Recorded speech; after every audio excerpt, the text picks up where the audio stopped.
করবে কেমন করে কোরআন ধ্বংস, আগুনের তেজ আছে বিশ্ব ভরা অগণিত কোরআনের হাফেজ। তারা ছাপায়ে আসমানি গ্রন্থ, তারা ছাপায়ে আসমানি গ্রন্থ, বাঁচাবে ইসলামের মান,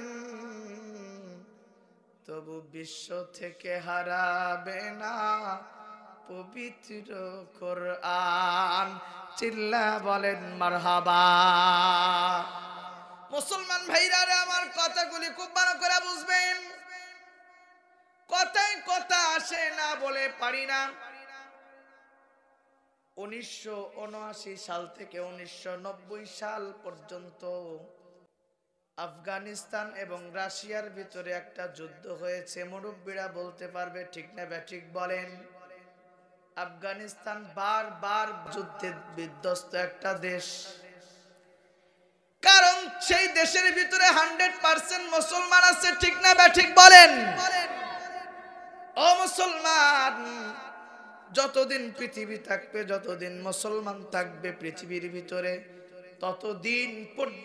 ততদিন পর্যন্ত সংগ্রাম আর জিহাদ করে মুসলমানদের বাঁচতে হবে। ঠিক না ব্যাঠিক বলে?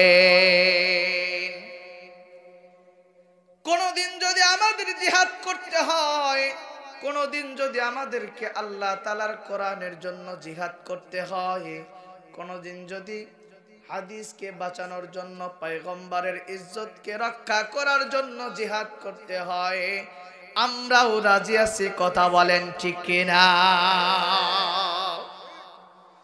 মুসলমান ভাইরা আমার কথাগুলি খুব ভালো করে বুঝবেন।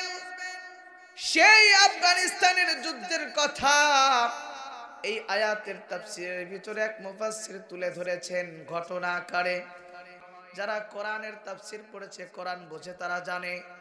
ও মুসলমান, এক মুফাসসির তুলে ধরলেন আফগানিস্তানের যখন যুদ্ধ চলতেছিল, ওই যুদ্ধের ভিতরে শুধুমাত্র কেবলমাত্র বালেগ পুরুষ যারা জিহাদ করার মতো, যারা শত্রুকে আঘাত করতে পারবে, মারতে পারবে, তাদেরকেই মারবে। তারা ছোট্ট বাচ্চাদের মারবে না, যারা অপ্রাপ্ত বয়স্ক তাদেরকে মারবে না, আর যারা মেয়ে মানুষ তাদেরকে মারা হবে না, এবং বয়োজ্যেষ্ঠ যারা 80